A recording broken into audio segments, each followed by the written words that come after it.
Hey guys, I'm here for Friday Reads. Yeah, I want to talk about some of the books I am currently reading, gonna start reading, and also I may touch on a couple of books or one or two books that I have read this past week, because there was one that I started on Sunday and finished on Wednesday, and books like that I tend to forget to talk about them in Friday Reads, so I'll be mentioning at least one.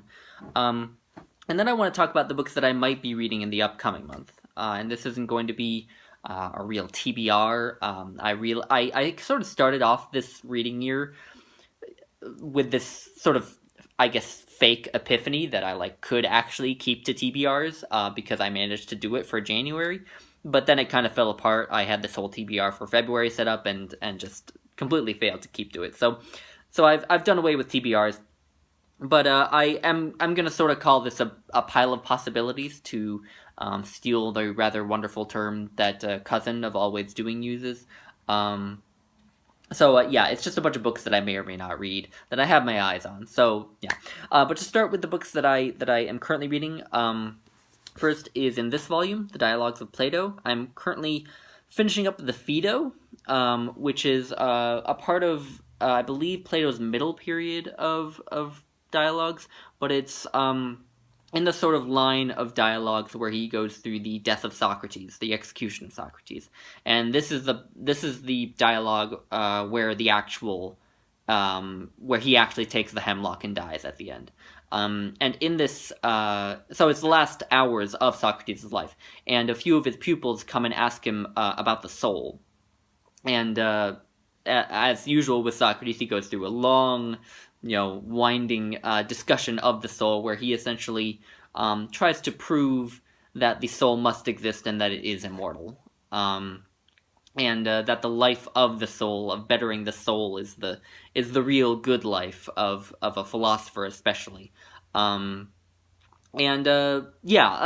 very interesting. I don't exactly agree with the end game of the argument because I don't believe that the soul exists, but that's okay. That it still makes it a really interesting reading experience, and just like on a literary level, there are really some beautiful passages in here that I will probably be copying into my commonplace books. So I'm really liking this. I think it might end up becoming my new favorite of Plato's dialogues. So yeah, I'm liking that. I'll probably finish it tomorrow. I have about 20 pages left.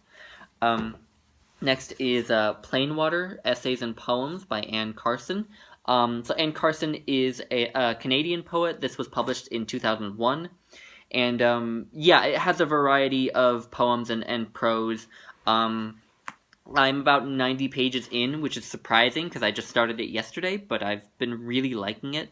The poetry has been a little iffy for me. I don't quite get her poetry that well.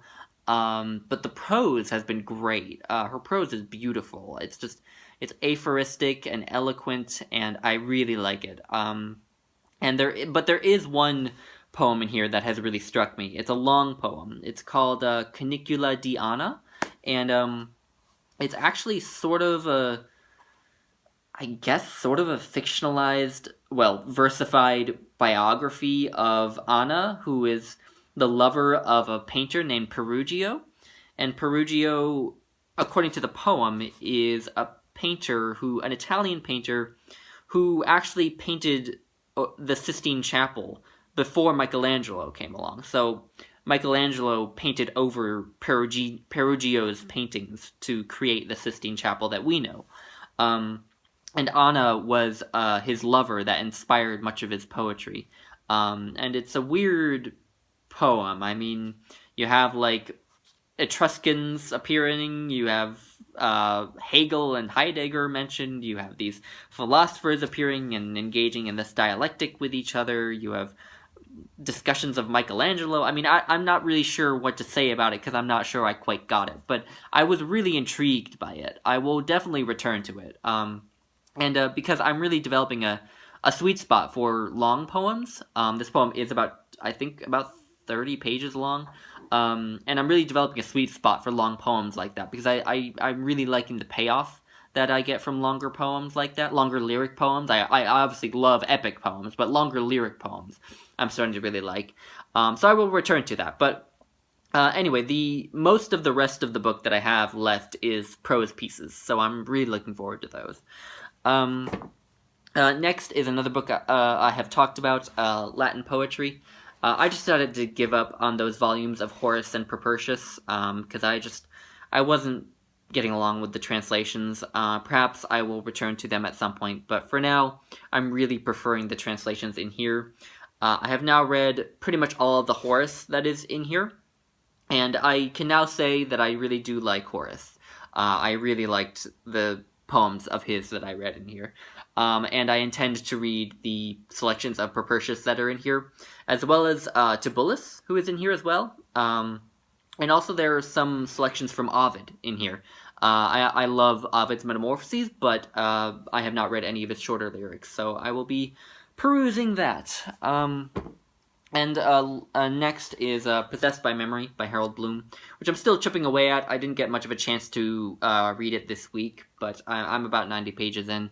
And he's now arrived at Shakespeare. And Harold Bloom on Shakespeare is a bit of a mixed bag for me. Sometimes I like what he says.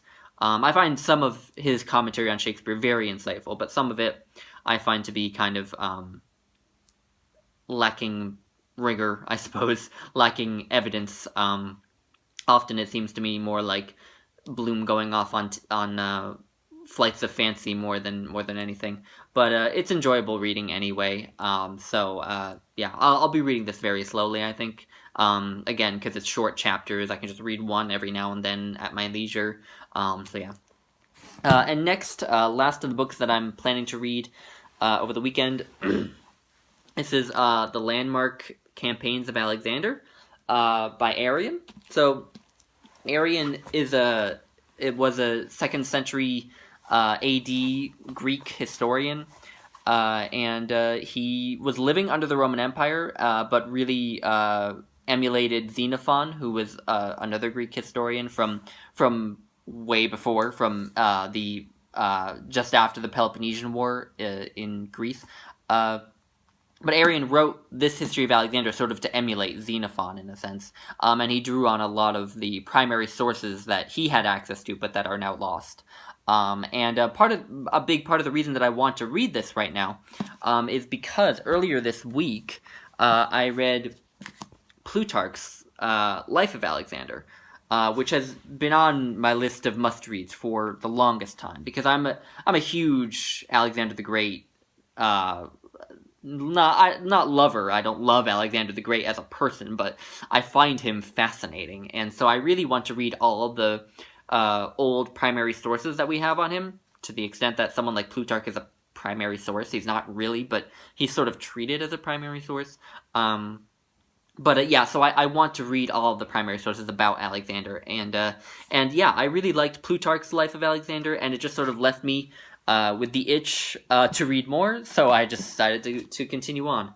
And after I read Arrian, I will only have one more primary source to read on Alexander, which is Diodorus, who isn't as easily available, so I'm not sure when I'll get to that. But yeah, so I'm really looking forward to that. Again, I find Alexander the Great fascinating, and his campaigns just make for great reading in no matter what form they are.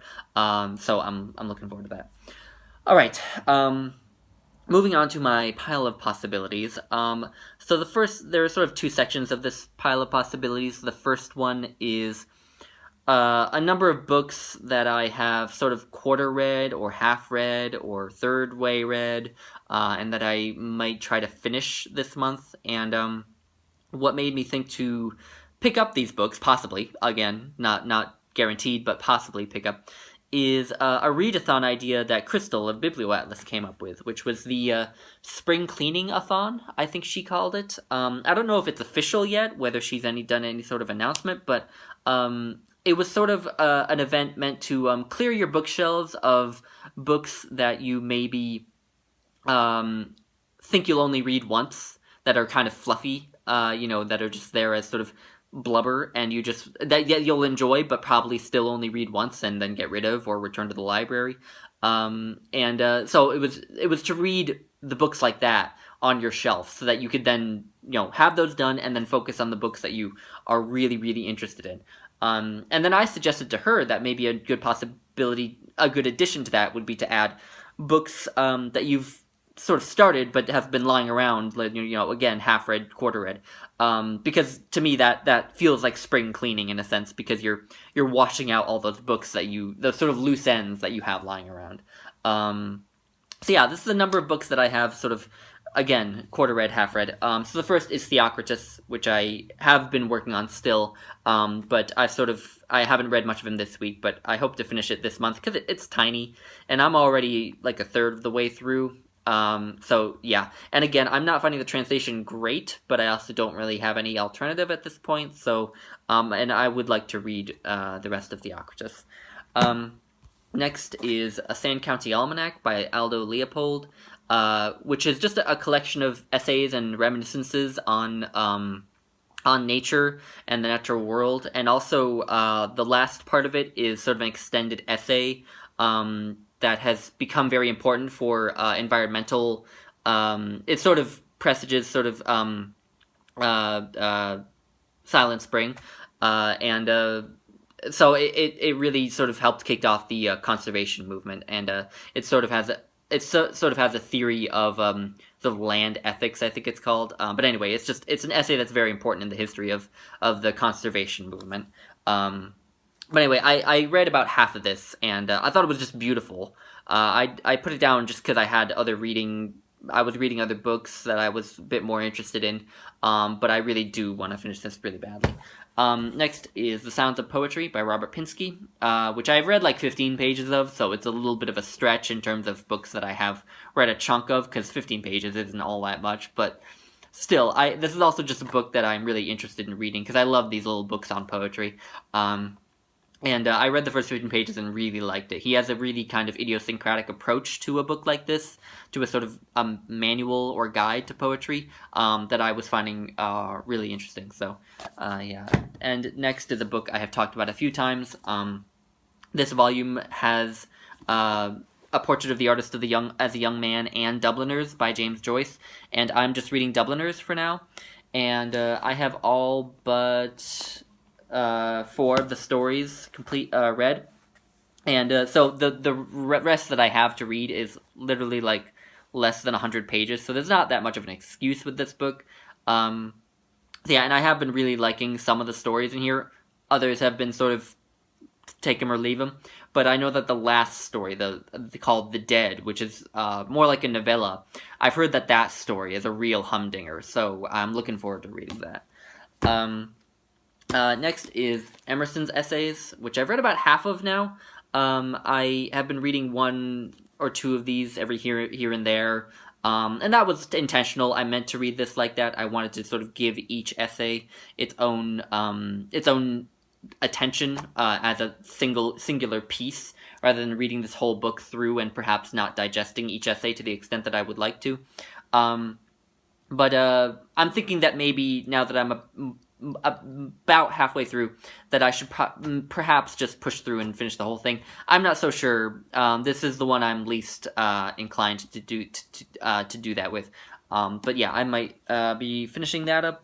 And then finally, in terms of the books that I have partly read, I have The Grand Tetons by Margaret Sanborn, which is a history of the Grand Tetons of the Teton Mountain Range, which I spent 5 days in last summer and really loved.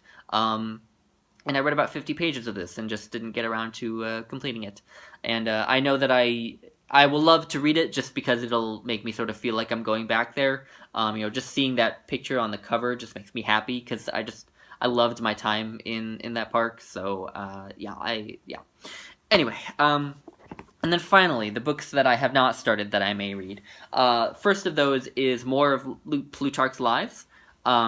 I think I might like to read some of the lives of Plutarch that deal with figures who were important in the Peloponnesian War, because I read Thucydides' history of the Peloponnesian War earlier this year and was really interested in it. And Plutarch wrote several of his parallel lives on people important in that war. So it would just be great to learn more about that war through a different writer.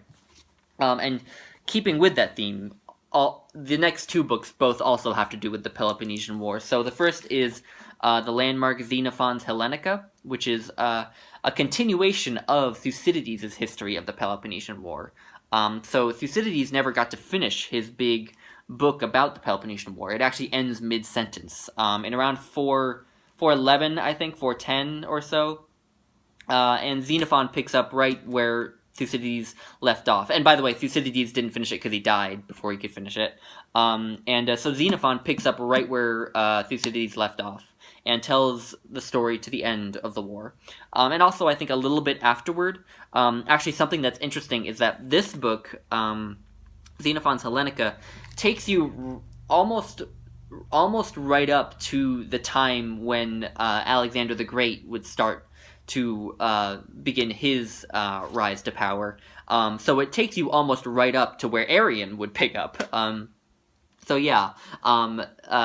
it's just kind of fun getting a sort of overview of Greek history from the Greeks themselves, with Xenophon's Hellenika and Thucydides, and I'm going to be reading Herodotus next month and the month after that with Elena Macredina. So yeah, I'm really liking these Greek historians. I really want to get into the Roman historians more too, but anyway, and the last book having to do with the Peloponnesian War is called The Peloponnesian War by Donald Kagan, who is a renowned classicist who, I think this is actually an abridgment of a 4-volume history of the Peloponnesian War that he wrote. Obviously, this is much more palatable for a lay reader such as myself. So I'll be getting, the ancient sources and then the contemporary sources. So yeah, a nice little overview of the Peloponnesian War. And then finally, the last book that I may or may not, again, be reading, The Nature of Things by Lucretius, just his long philosophical poem where he talks about the nature of the universe and human beings and life and everything. Anyway, yeah, so that's a lot of books. Let me know if you have read any of them, if you have any thoughts, as always, and I hope you're all having a nice Friday. We are indeed, we have continued our launch into spring here, which is lovely. Anyway, so I don't know. Let me know how you're all doing and what you're reading, and I will talk to you all in my next video. Bye, guys.